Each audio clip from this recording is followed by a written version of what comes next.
Hello. Hello.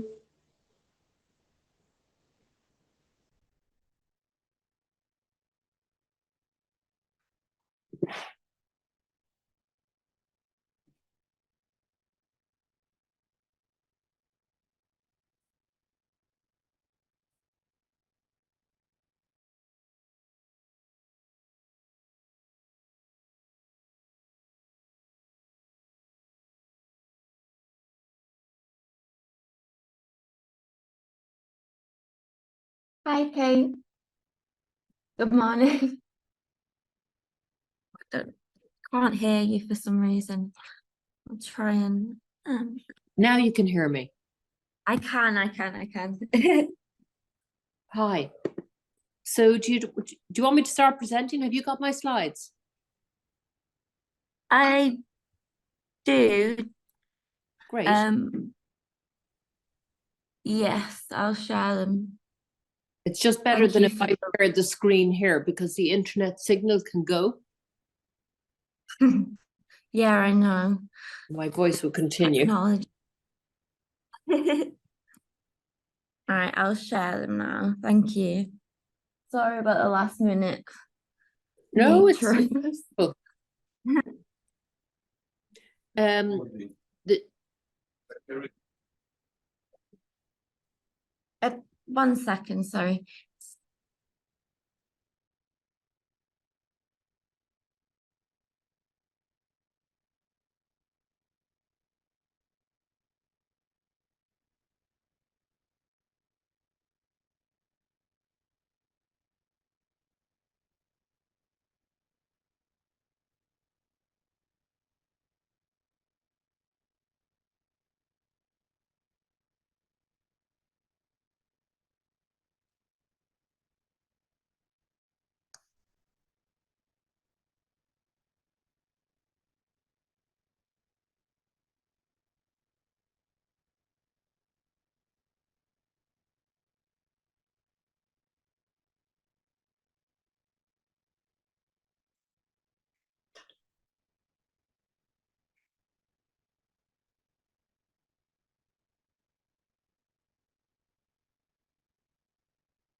Hello, can you hear me?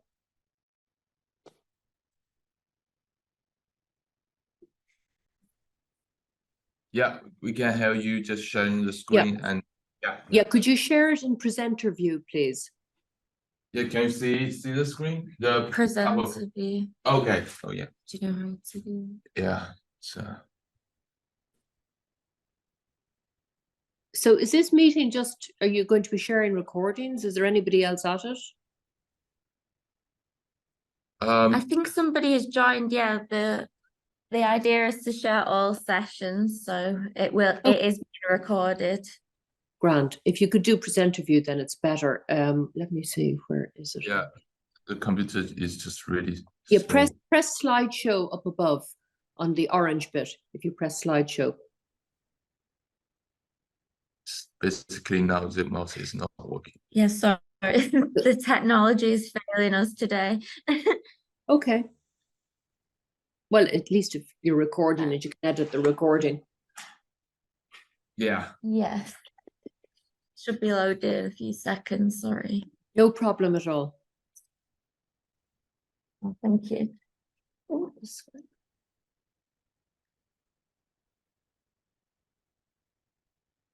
Will I appear at all in the presentation? Your face is not on the No, it's yeah, just, you're on the camera. Yeah. I was going to demonstrate. I know I was just, yeah. Do you have the PowerPoint on your side? no, it's here now, so I mean, so that he can click like. I can do it. Oh, okay. Great. Right, okay. So can you Okay, see the open slide? Yes, I can, but is everybody looking at the same thing with all the notes at the side? So everybody No. is looking at the It's PowerPoint. just, yeah, it's The just main the presentation. Yeah. Okay. And it's just, I'm holding an example of a retinal camera, and I was wondering, would anybody see me? But you can't show me as well as that. No, Well, I'm not really sure. Do you don't know worry about it. the cam- Normally in the presentation, you have the presenter at the side, you know, when it's been presented. But don't worry, because I don't want to share my screen in case it disappears completely. Can you see me at the moment? You can. I No. can, Yeah. yes. Well, that's the How- camera. So it's very important people see how easy this camera is to take a photograph of a child, you know. But look, if they can't see it, then they can't see it. It's a pity. Okay, so you tell me when you want me to start, because I know you're recording it. Yeah, you start now. Thank you. And then will I can move the slides for you. Okay. Okay. One moment.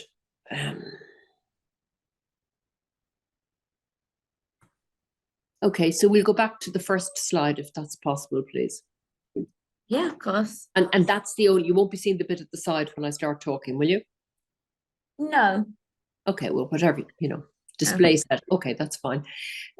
Well, thank you very much for inviting me to speak at the Global Age Assurance Standards Summit. It's a very exciting time to be speaking about age. This is the first time that the world has really woken up to the fact that our children and our future are seriously at risk. This is because of exposure to inappropriate elements on the internet, the whole point of this summit. Why am I an eye surgeon speaking with you? Because my passion is the ability for the first time ever of a photograph of the retina to actually prevent needless glaucoma blindness. That is the most common cause of irreversible blindness in the world. But luckily, I have a very close friend who is equally passionate about child protection. That's Professor Mary Aiken. And when Mary heard that I could tell, looking at a retinal photograph, if it was from a child or an adult, we both realized immediately that there's a big need to get everybody in the world using these now very easy to capture retinal photographs. Next slide, please.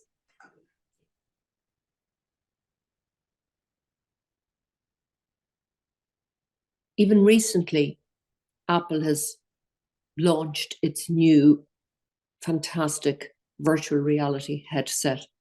And in the future, not just entertainment, education, as well as corporate meetings and everything else, will be going through headsets. It is very easy to integrate a system with a headset that will prevent a child from accessing inappropriate material using our technology. Next slide, please. Up until recently, it was very difficult to take a retinal photograph. But every month, the cameras are becoming more portable and easier. Here you see on the right, the DI. It's just a little clip that goes onto the mobile phone. The actual retinal camera is within the phone. All we need is a lens adapter to allow light to get into the dark eye and back out again. On the left, you see a more typical camera, and these are in every optical shop around the world. They're used because it's easier to look at a retinal photograph now than to use our complicated equipment, ophthalmoscopes, to look inside the eye. Next slide, please.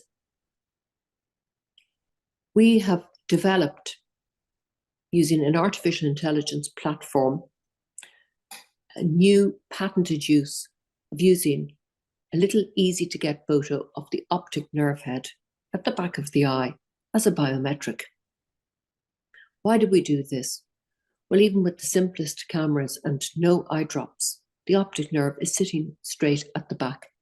And two identical twins with 4 eyes might look identical, but each optic nerve is entirely unique. We know that changes in this silent part of the eye, called the blind spot. Next photograph, please. Next slide. In the blind spot, Because there are no photoreceptors over it, we don't know if change happens there, but that's actually the nerve that carries sight back to and from the brain. And silent change to the nerve before we perceive it causes it to thin out, and it shifts the pattern on it. Furthermore, medical conditions such as hemorrhage on the nerve, bleeding, such as with diabetes, etc., also occur in the blind spot and are silent. Next slide, please. So if the optic nerve photograph is used as a routine biometric, failure to recognize it will alert silently to change. Our goal is to get these photographs enrolled for every child starting school, for everybody having a driving license, for everybody having a passport. We've also developed the ability to actually look at the photograph with artificial intelligence and declare, at the moment, is it a child age 13 or less? Our preliminary results on a data set from the Dublin schools can say with 99.5% accuracy on one eye only that it is a child under 13. That's one eye. Can you imagine the potential accuracy if both images are put together in the same algorithm? We can also get statistics, preliminary results, 95% accuracy to say it is under 16. Now, this is the only technology available in the world that will not reveal the identity of the person's photograph. In other words, you don't have to use the child's face, you don't have to use their voice or their brain, nobody can fake it, it's impossible. Now imagine the fundus camera, the tiny little lens sitting inside an AR/VR headset. And the system can be integrated using any parent's computer. So now when the child puts on the headset, only then can they access their games. It is absolutely imperative that this very simple technology is introduced immediately in view of the new safety tech legislation. Next slide, please. From a technology point of view, the three tiers to having a retinal photograph stored are medical wellness. We don't want people to lose sight or get sick. This is the Fitbit for the eye. We want everybody to have their simple retinal photograph, and it can be saved securely, as I will discuss. But if it's used as a biometric, for example, at border entry crossing points, it is impossible for a lot of cases for people to pretend that they're older or younger than the age they are using the retina and with further development. Every child could have their retinal photograph enrolled as they go into school. Their unique features will change as the optic nerve grows, but the potential in a society where now up to 90% of Asians and expected 50% of Caucasians will develop myopia, short-sightedness, the potential to use these photographs to predict and anticipate change in features, silent change with silent alert, is enormous. Next slide, please. Our team comprises myself, our senior technology developer, with a lot of experience in security and technology, as well as visual optics, and our retinal AI developer, as well as university teams in University College Dublin, where we began this age work. Next slide, please. We have a very experienced export board, keeping us focused on the global needs, including John Hurley from Google, but most of all in this space, Professor Mary Aiken, whose passion is completely contagious and who has always had the foresight and vision to know how important it is to protect our future. Next slide, please. Securikey, as I said, uses artificial intelligence to create the algorithm. But what we have developed is a platform whereby one photograph, next slide please, will go up into the platform silently in the cloud. The actual demonstration apps that we've developed will allow you, the user, to develop a password. And only you will be able to attach the name of the child onto the photograph, only the parent or the person themselves. The companies using this technology get to have an enormous database of images to constantly sharpen and modify the algorithms, but they will not be able at any stage to identify the photograph on the image. Of course, the photograph can be used in a security wallet, such as the Day-On wallet for COVID, for example, or with sovereign identity, and it can be used as a token, hidden together the unique photograph with QR code, passport, etc. And then all that is needed is for a very easy, simple, quick photograph of the retina to be taken at any point of use. And as I said, these cameras are becoming ubiquitous. Next slide, please. Exciting developments have happened in the use, actually, of the retinal photograph to predict disease. And Google Health, in collaboration with Aravind in India and inspired by Professor Piers Keane in London, Moorfields Eye Hospital, have developed phenomenal technology, recently published in Nature, which can actually use the photograph of the retina to predict cardiovascular disease in the future and to predict conditions such as Alzheimer's. Why? Because the photograph of the retina you're looking at up on the right, that's an actual nerve, a raw nerve with raw arteries and veins, nothing hiding them. It's terribly simple, and it's very easy to start seeing pathology of these features. So it's quite easy for artificial intelligence algorithms to be used with huge accuracy in the future. Imagine a world where everybody's retinal photograph is available just for routine wellness.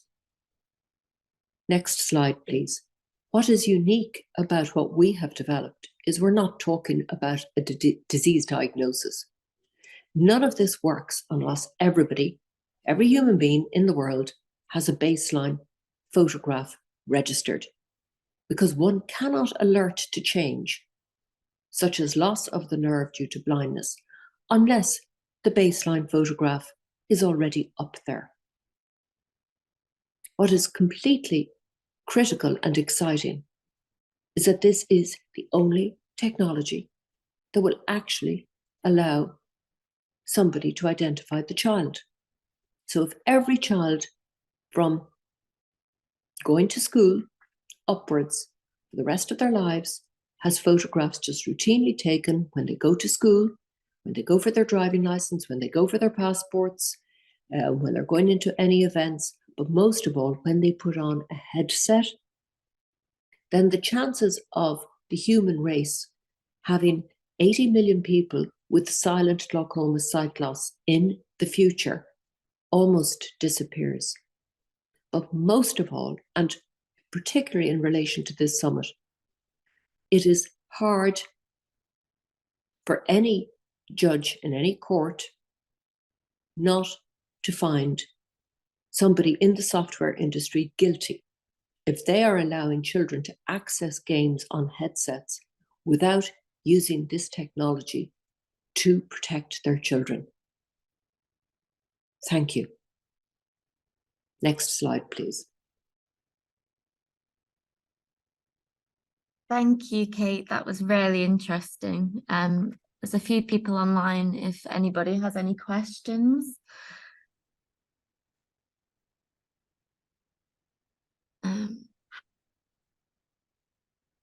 Yeah, let's go simple question. Yeah. I'm Gary Guan from ACCS. I'm just want to ask, like, this technology is really absolutely amazing, and it can of course it can detect the age and tell it from adults to children. I'm just wondering, like, how you collect children's data for training the model, because I think collecting adult data is quite easy, but how do you get the consent of parents for collecting children's data? I think it's quite hard for that part, and because we are also facing this problem at the moment to get more children's data to train our model or do the validation and tests. Thank you. I didn't catch your name, Doctor. No, Gary Guan, Gary. Gary, and you're talking about children's data. Do you mean retinal photographs or in general information on the children? Basically in general, but we are currently focused on the facial information. Yes. Yes. Actually, Gary, we could have a very interesting joint study there.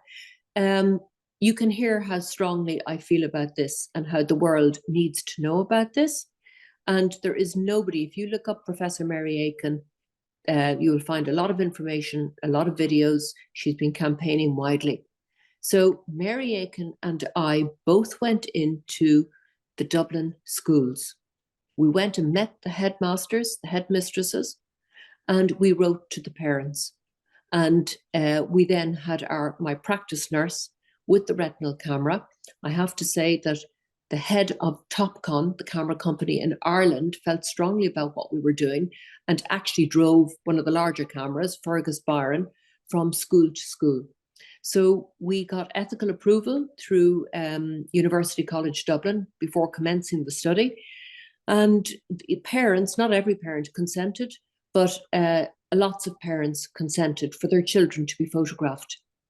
And then COVID, we were going into one of the very biggest schools in Dublin. We had considerable data, but we wanted a lot more, of course.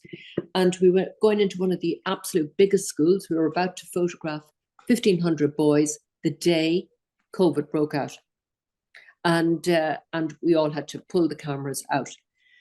What was very interesting then was that I contacted the large data sets around the world, like the American long-term hypertensive study data set, the retinal screens.